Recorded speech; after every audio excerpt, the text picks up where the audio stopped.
이번 주에 우리가 한 주간 동안 암송할 말씀은 암송카드 5번입니다. 희망.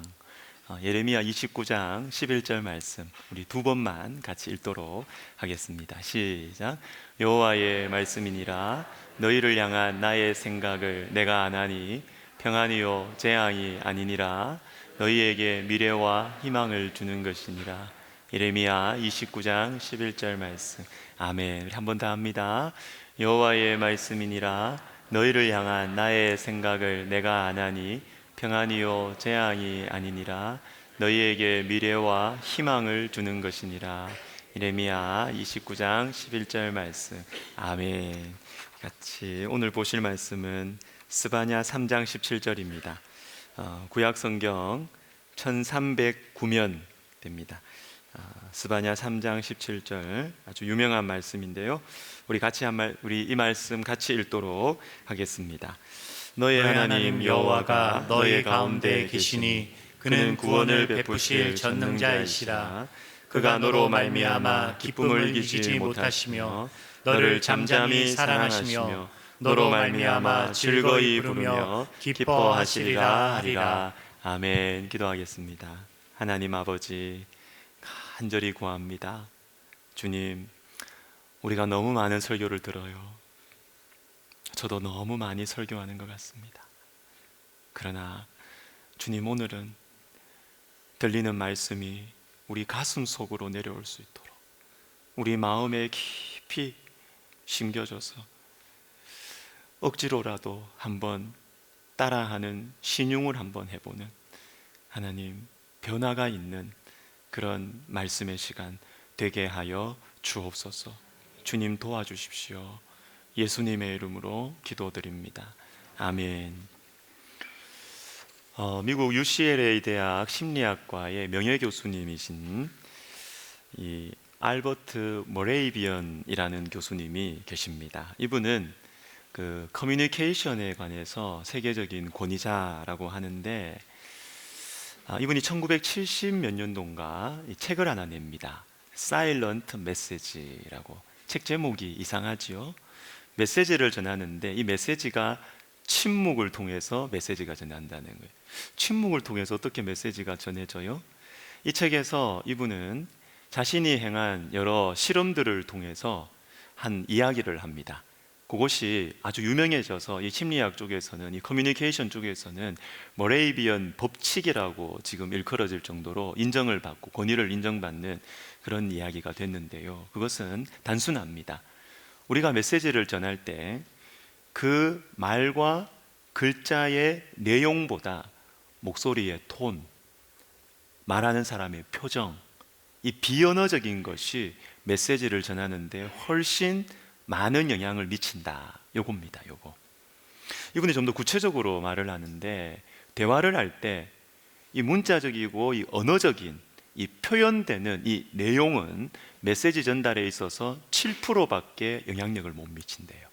이분이 실험을 많이 했어요. 7%밖에 안 되고 반대로 이 목소리 톤, 내용 말고 목소리 톤은 38% 영향을 미치고 그리고 얼굴 표정, 말하는 사람의 얼굴 표정은 무려 55% 메시지 영향을 미친다라는 것입니다. 이게 잘 이해가 안 되실 수가 있는데 좀 더 좀 재밌는 영상을 하나 보여드리도록 하겠습니다. 제가 김창옥 씨의 영상을 자주 봅니다. 왜냐하면 이분은 어려운 개념을 굉장히 쉽고 아주 이렇게 재밌게 표현을 하기 때문에 제가 자주 보는데요. 오늘 이 설교와 관계된 영상을 하나 보도록 하겠습니다. 1+1으로 하는 게 있더라고요. 네. 근데 어차피 쓸 거면 할인해서 쓰면 좋잖아요. 그렇죠. 근데 할인이 안 되더라도 하나씩 사라는 거예요. 그래서 저는 그게 맞고 틀리다가 아니라 나는 이런 스타일이고 너는 이런 스타일인데 왜 나한테 그걸 강요하냐. 네. 너가 맞고 내가 틀린 게 아니라고 그렇게 말을 하는데 근데 그런 얘기할 때 주로 말투가 어때요? 나는 내 스타일 있고 너는 네 스타일 있는 거야. 그걸 네가 나한테 일방적으로 강요를 하니까 우리는 항상 싸움이 나는 거야. 가봐 병원으로. 이게 되는 거야? 맞아. 진짜 정확하게, 정확하게. 이렇게? 정확해?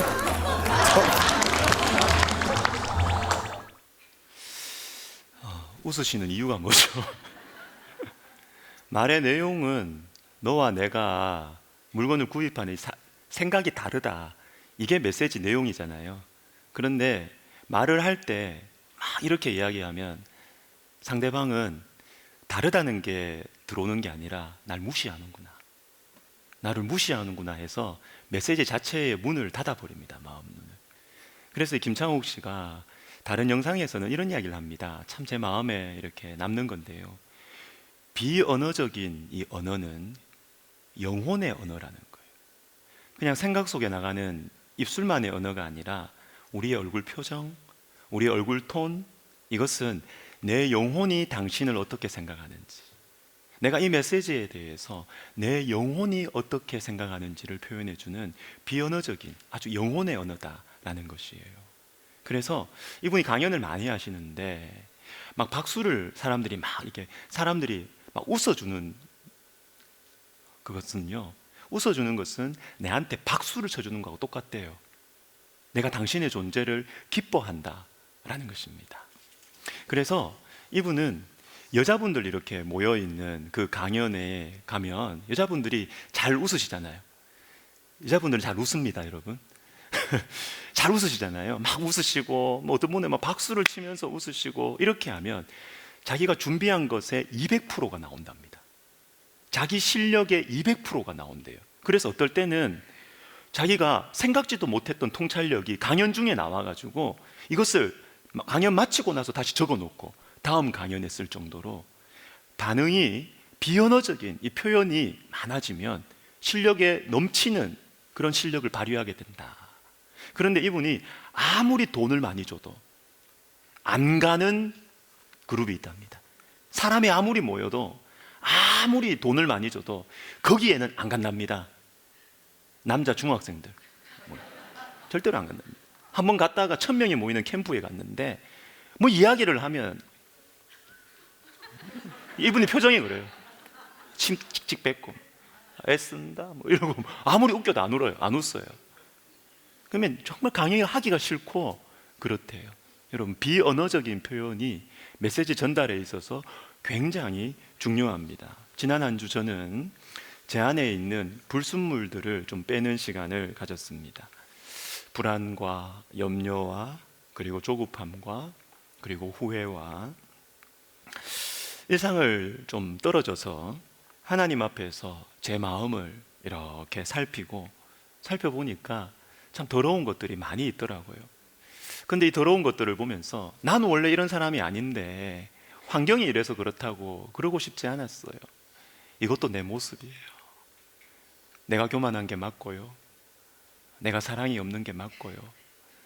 내가 감사하지 못하는 거 마음에 안 들지만 그것도 내 모습이라는 거 인정하고 그리고 주님께 은혜를 구했습니다. 주님, 다시 사랑하게 해달라고, 다시 이 사명의 길을 갈 수 있게 해달라고 회복의 은혜를 구했습니다. 그러던 중에 오늘 본문 말씀이 생각이 났습니다. 하나님께서 저를 사랑하신다는 거예요. 하나님이 저를 사랑하신다는 거예요. 나는 제대로 하지 못하는 것 같은데, 더 무언가를 해야 될 것 같은데 주님은 나를 사랑하신다는 것입니다. 그런데 사랑하시는데 오늘 본문을 보시면 잠잠히 사랑하신대요. 잠잠히. 언어로 표현하지 않으시고 잠잠히 우리를 사랑하신다. 여러분, 잠잠히 사랑하신다고 하니까 이 사랑이 참 하찮아 보이지 않습니까? 뭘 좀 줘야지. 아빠, 내가 널 사랑해. 그럼 아빠 용돈, 이게 나와야 되지 않습니까? 그죠? 여보, 내가 당신 사랑해. 그러면 나이야, 이렇게 나와야 되지 않습니까? 근데 여러분, 이 잠잠히 사랑한다는 것은 우리에게 하찮고 작은 사랑이 아니라 깊은 사랑이지 않습니까? 우리의 눈빛으로 내 사랑을 느끼게 한다는 것은 얼마나 그것이 깊은 사랑이고 진실한 사랑이에요. 그래서 반대로 아무리 밖으로 사랑한다, 내가 너를 사랑한다, 당신 사랑한다, 아무리 표현을 해도 그 눈빛이 아까처럼 막 이렇게 하면 멸시하는 눈빛으로, 무시하는 어조로 표현을 한다면 평소에 그 사랑의 메시지가 하나도 안 들어와요. 안 들어오는 것입니다. 안 들어오는 것입니다. 여러분, 김창욱 씨가 또 좀 재밌는 이야기를 하더라고요. 이분이 어떤 통계를 본 적이 있대요. 통계를 봤는데 자식들이 잘 되는 집안의 통계가 있대요. 특징이 있답니다. 이게 잘 된다는 것은 뭐 세상적으로 뭐 잘 된다는 것, 이걸 포함해 가지고 우리 아이들이 자라나면서 방황을 합니다. 우리가 방황하면서 지금 이 자리까지 온 것처럼 방황을 합니다. 근데 방황을 해도 다시 돌아와서 자신의 삶에 대해서 책임감을 가지고 열정을 가지고 살아가는 이런 자녀들을 둔 그 집안에 공통적인 특징이 있대요. 그 특징이 뭘까요? 특징이 뭘까요? 부모님들의 인상이 좋대요. 아버지들의 인상이 인자하답니다. 그런 가정의 자녀들은 방황을 해도 돌아온대요. 자기의 삶을 책임지고 살아간다라는 것입니다. 왜냐하면 부모님들의 따뜻한 표정은 아이들에게 햇빛과 같은 거예요. 햇빛과 같은 거. 그늘이 아니라 음습하고 곰팡이 피고 그렇게 만드는 그늘이 아니라 부모님들의 따뜻한 표정은 아이들에게 햇빛과 같은 거래요. 작년에 우리 교회에 오셔서 간증해 주셨던 우리 박인경 사모님, 이분 귀한 분이에요. 정말 이분 귀한 분이에요. 이분이 엄마들을 대상으로 부모학교라는 것을 운영을 하시는데요, 이 엄마들에게 이분이 내주는 숙제가 있답니다. 숙제. 그 숙제가 뭐냐면 집에서 앞치마를 입으래요. 앞치마를 입고 이 앞치마 앞에 손거울을 넣고 집에서 수시로 손거울 자기 표정 보랍니다. 표정을 보랍니다. 그러면 놀란대요. 이렇게 표정이 어그러져 있는지 엄마들이. 표정을 자꾸 보래요. 표정을 보면서 내가 아이들에게 햇빛을 비춰주고 있는지, 아니면 내가 아이들에게 그늘을 드리우고 있는지, 그 영혼에 그늘을 드리우고 있는지, 아니면 그 아이들에게 햇볕을 비추고 있는지, 자기 표정을 엄마들이 자꾸 보게 하는 그런 숙제를 내준답니다. 여러분, 오늘 본문을 보시면 또 하나님께서 우리를 사랑하시는데 즐거이 부르며 기뻐하신다라는 표현이 나옵니다. 그런데 여기에 나오는 기뻐하신다라는 이 표현은요, 그냥 기뻐한다는 게 아니에요. 이 원어적인 의미를 조사를 해보니까 여기에 나오는 기뻐한다는 것은 신체적 움직임이 포함되어 있는 기쁨이래요. 그러니까 그냥 내가 너를 기뻐해 이것이 아니고 막 펄쩍펄쩍 뛰는 거예요. 막 너무 좋아가지고 막 펄쩍펄쩍 뛰는 것입니다. 그래서 여러분, 자녀들에게 오늘 한번 여러분 댁에 가셔서 한번 해보셨으면 좋겠어요. 자녀들이 들어올 때 말이죠. 아빠들이 그냥 한번 펄쩍펄쩍 한번 뛰어보세요. 펄쩍펄쩍. 이게 불가능한 웃음을 주고 웃으신 것 같은데 한번 해보세요. 배우자가 들어올 때 큰 결심 한번 하고 말이죠, 여러분. 한번 빙글빙글 한번 돌아보시고 한번 펄쩍펄쩍 한번 뛰어보세요. 한번 뛰어보세요. 그러면 여러분, 그것이 아이들에게 햇빛을 비추는 것이고, 그 가정에 햇볕을 비추어줘서 생기가 돌게 하는 그런 거라고 그렇게 이야기하고 있습니다. 여러분, 요한복음 15장 11절에 보면 참 귀한 말씀이 있습니다. 우리 같이 한번 읽어보면 좋겠습니다. 내가 이것을 너희에게 이름은 내 기쁨이 너희 안에 있어 너희 기쁨을 충만하게 하려 함이라. 자, 여기 두 종류의 기쁨이 나오죠. 내 기쁨이 나오고 너희 기쁨이 나와요. 여기에 나오는 내 기쁨은 뭐냐면 예수님 기쁨이에요. 뒤에 나오는 너희 기쁨은 우리의 기쁨이에요. 그런데 우리의 기쁨이 충만하게 하려 하심이라. 그러니까 우리의 기쁨이 어떻게 충만해지냐? 우리의 기쁨이 어떻게 충만해질 수 있느냐? 여러분, 기쁨이 회복돼야 됩니다. 우리 마음속에 기쁨이 없으면 다 짜증이에요. 기쁨이 없으면 안 돼요. 기쁨이 회복돼야 고난도 이길 수가 있어요. 기쁨이 있어야 우리 가운데 어려움이 왔을 때 그것을 넘어설 수가, 눌리지 않을 수가 있어요.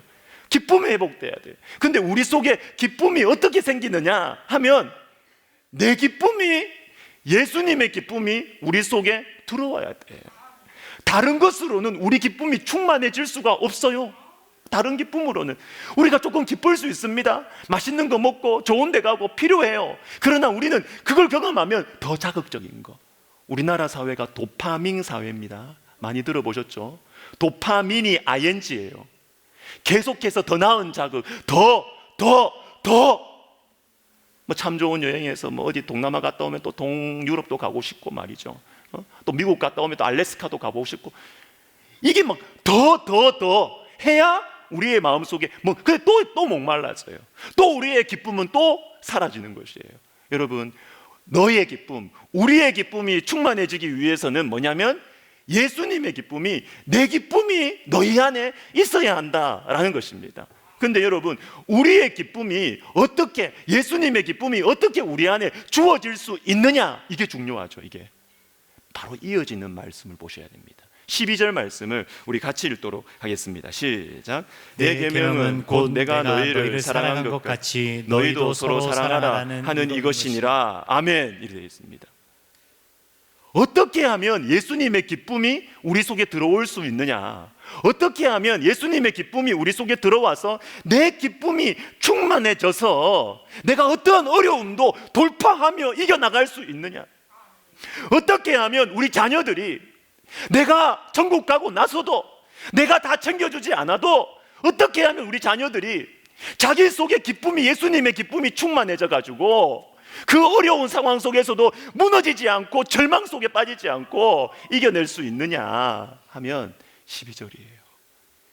예수님을 따라 사랑하는 거예요. 내가 너희를 사랑한 것 같이 너희도 서로 사랑하라. 사랑과 기쁨은 연결되어 있어요. 사랑과 기쁨은 연결되어 있어요. 여러분, 우리가 이번 한 주 정말 결심하고 흉내라도 한번 내봤으면 좋겠어요. 내 가까이에 있는 사람들에게 정말 손편지라도 쓰고, 그렇죠?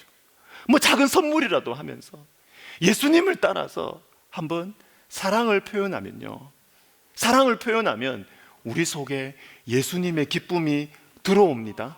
그래서 우리의 기쁨이 충만해져서 어떠한 슬픔과 눈물 생기는 절망스러운 일들이 우리 가운데 와도 우리의 기쁨은 예수님의 기쁨이기 때문에 그것을 이겨낼 수가 있는 것입니다. 그래서 여러분, 자녀들에게 줄 수 있는 최고의 선물은 부부가 서로 사랑하는 거예요. 돈보다 부부가 사랑하는 것이 자녀들에게 유익해요. 왜냐하면 사랑할 때 사랑이 들어오기 때문입니다. 사랑은 기쁨이 되기 때문입니다. 자녀에게 아무리 잘해줘도요, 부부가 서로 사랑하지 않으면 자녀들에게 사랑이 들어가지 않아요. 자녀들에게 고통과 슬픔을 이길 능력, 기쁨이 생기지 않아요. 어두움과 슬픔과 우울함과 분노가 쌓여가요, 자녀들. 그러나 엄마 아빠가 서로 사랑할 때 사랑이 우리 가정 안에 들어오게 되고, 우리 안에 들어온 사랑은 기쁨이 되고, 이 기쁨은 슬픔을 이겨냅니다. 기쁨은 어두움을 이겨내는 것입니다. 그래서 하나님께서는 우리에게 계속해서 이 사랑을 알아가라고 이야기하십니다. 예수님의 사랑을 계속해서 알아가라고 말씀하십니다. 에베소서 3장을 보시면 기도가 나와요. 기도. 특별히 서신서에서, 여러분, 기도는 주의해서 보셔야 됩니다. 기도는 서신서의 핵심 주제가 나오고 있어요. 에베소서 3장에도 기도가 나오는데, 에베소 성도들을 향해서 제일 먼저 기도하는 것이 무엇이냐면 너희 속사람이 성령으로 말미암아 강건해지기를 기도하고 있습니다. 여러분, 속사람은 무엇이냐면 예수님과 우리가 교제하는 영혼을 말하는 것이에요. 우리의 영혼이 강건할 때, 우리의 속사람이 강건할 때 이 광야 같은 세상 속에서 믿음으로 살아갈 수가 있습니다. 무너지지 않고 살아갈 수 있습니다. 실패할 수밖에 없지만 그 실패에서 이겨낼 수 있는 것은 우리의 속사람이 강건해져야 되는 거예요. 근데 여러분, 어떻게 속사람이 강건해져요? 어떻게 속사람이 강건해져요? 이어지는 말씀을 보셔야 합니다. 그것은 17절 그리고 18절 보시면요, 1번 돼 있죠. 1번. 어떻게 속사람이 강건해질 수 있느냐 하면 1번, 믿음으로 말미암아 그리스도께서 너희 마음에 계시게 하시옵고 이렇게 나옵니다. 우리의 속사람이 강건해지기 위해서는 여러분 예수님이 우리 안에 계셔야 돼요. 이거 맞지요? 당연하지요? 내 안에 내가 너무 많으면 강하지 않아요. 내 속에 내 자아가 꽉 차 있으면 강한 것 같은데 되게 약해요. 되게 약해요. 그런 사람 되게 약해요. 잘 삐져요. 잘 넘어져요. 잘 토라져서 안 풀려요. 인생 낭비를 많이 해요. 에너지가 많이 허비돼요. 자기 속에 자기가 많이 있으면 약한 사람이에요. 그런데 우리 속에 예수님이 계시면 강합니다. 예수님이 계시면 우리의 속사람은 강건해집니다. 그런데 예수님이 우리 가운데 계시게 되는 문이 있습니다. 바로 믿음으로 말미암아. 믿음으로 말미암아. 여러분, 믿음은 축복의 문입니다. 우리가 믿을 때 축복이 우리 속에 쑥 들어옵니다. 쑥 들어옵니다. 믿음은 축복의 문이에요. 믿음을 통해서 예수님이 우리 가운데 들어오셔야 우리의 속사람은 강건해지는 거예요. 두 번째 방법이 있습니다. 강조합니다.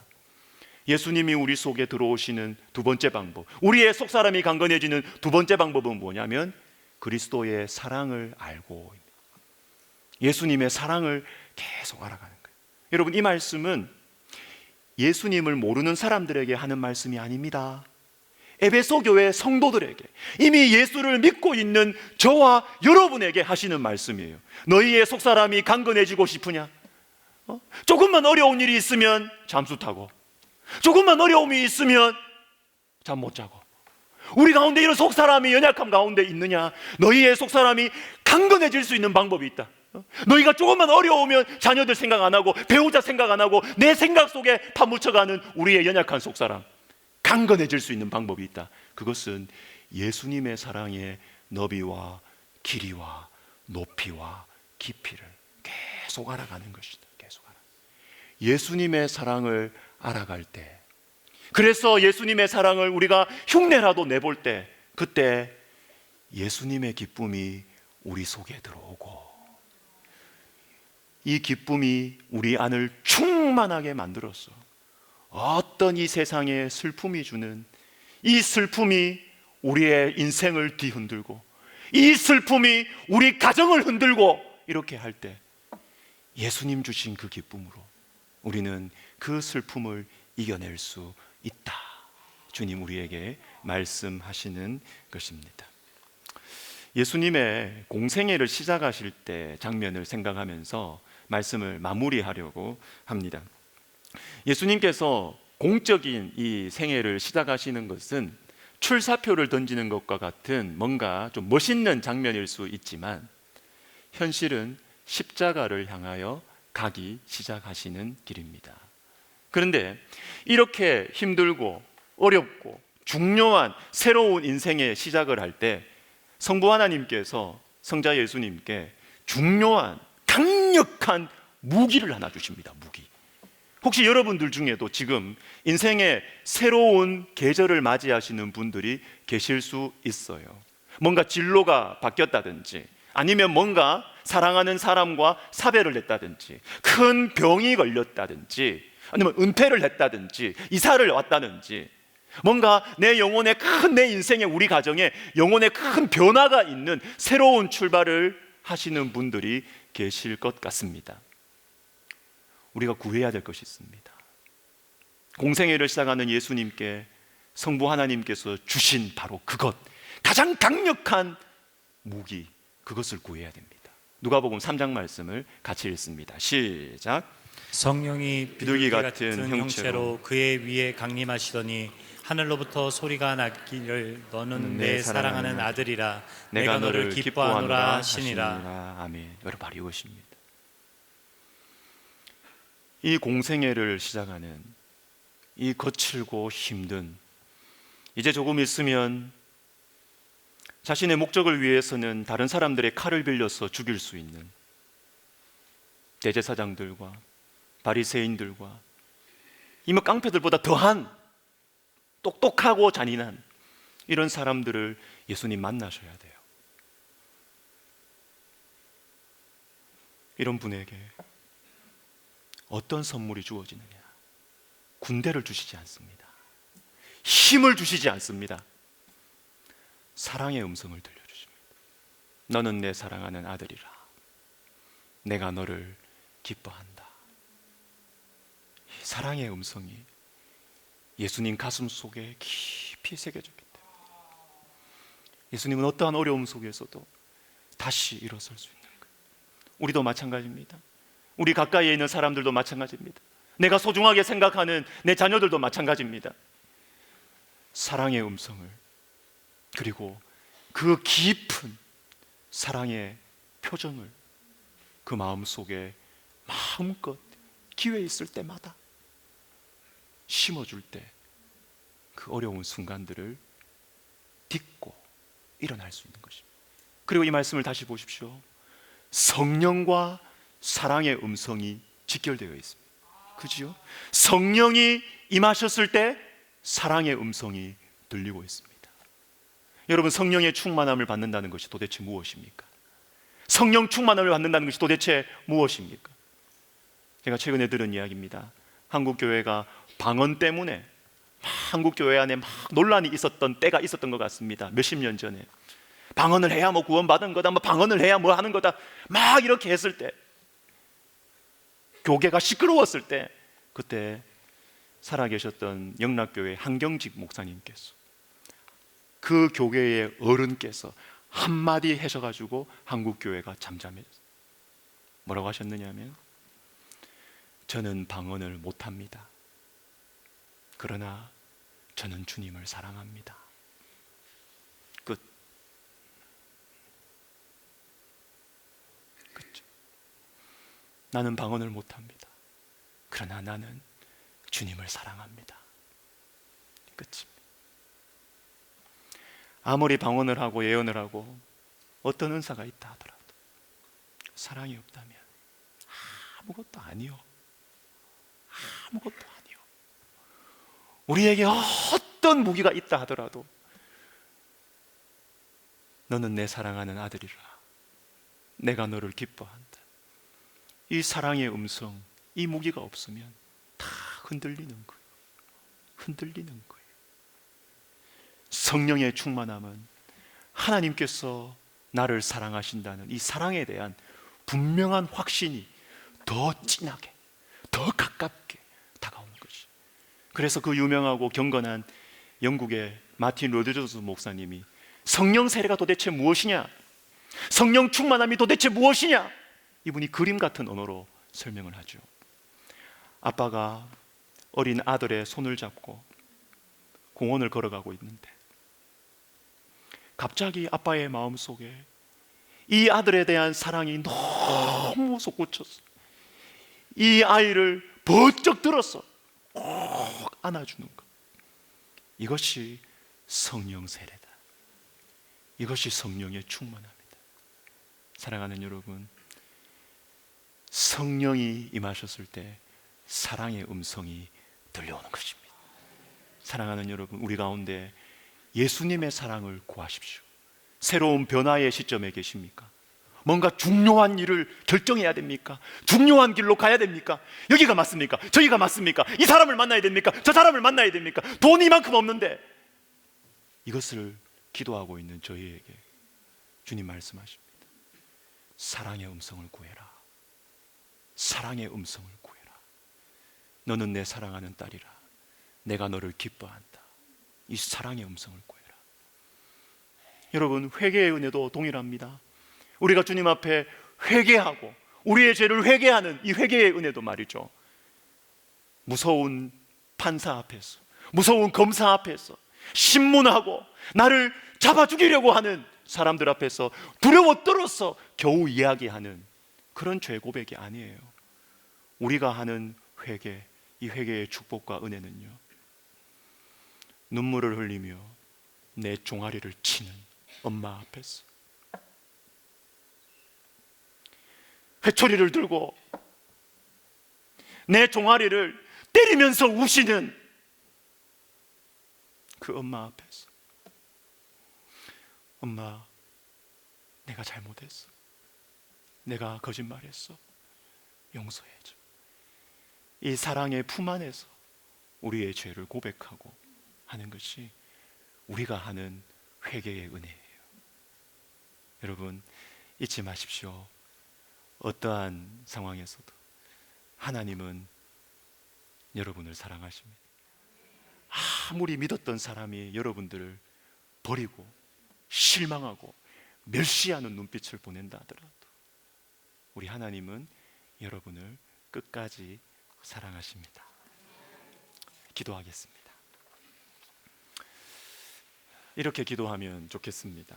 기도문을 좀 가져왔는데요.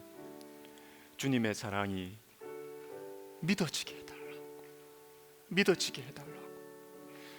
진짜 영원한 사랑, 참된 사랑인데 이 사랑을 믿지 못해서 내 안에 계속 불순물이 생기는 거예요. 주님의 사랑 없이 여러분 너무 열심히 하지 마세요. 자꾸 불순물이 내 안에 있다가 다른 사람한테 자꾸 가요. 주님의 사랑의 음성 없이 여러분 너무 열심히 하려고 하지 마세요. 옆에 있는 사람 괴로워요. 다쳐요. 주님, 내가 주님의 사랑이 믿어지게 해주세요. 믿어지게 해주세요. 주님의 사랑을 가르쳐 주세요. 천천히 깊이 진심으로 나를 사랑해 주시는 그 사랑을 나에게 가르쳐 주세요. 그래서 저도 사랑하게 해주세요. 그래서 저도 겸손히 섬기게 해주세요. 그래서 저도 저의 이 작은 사랑을 통해서 제 가까이에 있는 사람들에게 좀 햇빛을 비춰주는, 예수를 오래 믿는 엄마인데, 예수를 오래 믿어온 아빠인데 집에 햇빛이 안 비춰져요. 주님, 나도 햇빛 되게 해주세요. 햇빛을 비추게 해주세요. 그래서 사람을 살리는, 내 사랑하는 사람들을 진짜로 살리는 그러한 인생 살게 해주세요. 우리 시간 같이 기도하겠습니다. 하나님 아버지, 살리는 인생 되기 원합니다. 열심히 하는 것도 좋고 잘하는 것도 좋은데 영혼을 살리고 싶습니다. 영혼을 살리고 싶습니다. 하나님 아버지, 나에게 맡겨주신 영혼들, 내가 정말 잘 되기를 원하는, 인생의 어려움들과 인생의 많은 방황 속에서도 딛고 일어서서 이겨나가기를 원하는 정말 내 사랑하는 영혼들이 잘 될 수 있도록 하나님, 내가 햇빛 되게 해주세요. 햇빛을 비추어 주는 하나님, 그런 엄마 아빠, 주님, 그런 부모님, 할아버지 할머니가 되게 해주세요. 그런 배우자가 되게 해주세요. 하나님 아버지, 사랑하게 해주시고 작은 사랑이라도 말로 표현할 수 없는 그 깊고 진실한 표정으로 사랑을 표현할 수 있는 하나님, 이번 한 주가 되게 하여 주옵소서. 예수님의 이름으로 기도드립니다. 마지막으로 우리 찬송가 304장 그 크신 하나님의 사랑이 찬양할 텐데요. 잠깐 이 찬송에 대해서 설명을 드리겠습니다. 이 찬송은 미국의 프레드릭 리만이라는 목사님께서 이 찬양을 만드셨어요. 근데 어떻게 만들어졌냐 하면, 이분은 미국의 아주 작은 이 시골의 교회에 목회를 하시게 됐는데, 그 교회가 너무 작고 형편이 안 좋아서 목사님 사례비를 못 주는 거예요. 그래서 이분이 교회 일하면서 평소에는 근처에 있는 치즈 공장에서 노동을 하시는 거예요. 그렇게 살아가는, 참 마음이 힘들지 않았겠어요. 그런데 어느 날 1917년이었습니다. 어느 날 이분이 공장에서 일을 하고 점심시간이 되어서 사모님께서 싸준 도시락, 형편이 안 좋았으니까 도시락 싸갔겠죠. 아내가 싸준 이 도시락을 이렇게 여니까 손편지가 있는 거예요. 아내가 준 손편지에 이런 문장이 있었습니다. 바다를 잉크로 가득 채우고 하늘을 양피지로 삼아도 어찌 하나님의 사랑을 다 적을 수 있을까? 이 찬송가 3절 가사죠. 이걸 보고 이 남편이 너무 감사한 거예요.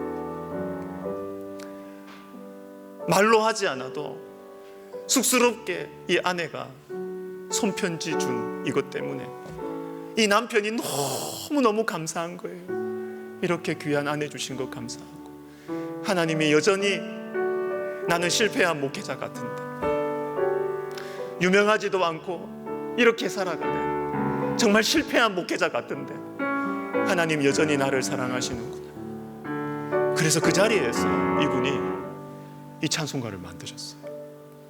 여러분, 이번 한 주 우리가 쑥스럽지만 비언어적인 사랑을 한번 표현하면 좋겠어요. 햇빛이 비춰질 것입니다. 사람이 살아날 겁니다. 왜? 예수님 우리를 그렇게 사랑하셨으니까. 우리 다 같이 일어나셔서 찬송가 304장 1절과 3절 부르시면서 헌금하겠습니다.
하나님 아버지, 또 마음이 다치고 부담이 됩니다. 나는 지금까지 아이들에게 웃어주지 못했는데 이 엄마가 얼마나 피곤한지 네가 아니? 이 아빠가 밖에서 얼마나 무시당하면서 돈 벌어서 너 키우는지 너 아니? 아이들에게 웃어준 적이 없고 내 사랑하는 배우자에게 햇볕을 비춰준 적이 없는데 주님, 오늘 말씀은 나와 상관이 없습니다. 주님, 이런 마음을 가진 우리에게 우리 주님께서 찾아오셔서 말씀하시지요. 지금부터 해보자. 지금부터 해보자. 지금부터 시작해보자. 지금부터 내가 너를 사랑한 것 같이 너도 사랑하는 자녀를, 사랑하는 배우자를 너 사랑하잖아. 표현을 못해서 그렇지. 지금부터라도 사랑해보자. 주님, 우리가 주님의 이 격려와 위로의 힘을 얻어 하나님 시작해보겠습니다. 한번 해보겠습니다. 주님, 내 가정에도 햇볕이 비치게 해주세요.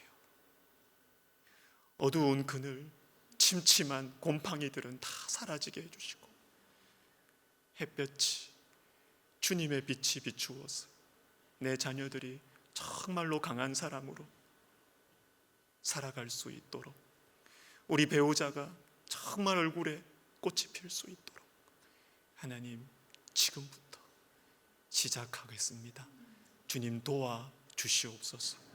이제는 우리 주 예수 그리스도의 은혜와 하나님 아버지의 사랑과 성령의 감동 감화 위로 교통하심이 말씀 믿고 내 성격과 내 과거와 내 미래가 아니라 내 계산이 아니라 하나님 말씀 믿고 작은 사랑 순종하기로 결심하는 모든 영혼들 머리 위에, 그리고 우리 백석학원과 총회와 우리 신문사와 우리 교회 위에 이제로부터 영원토록 함께 있을지어다. 아멘.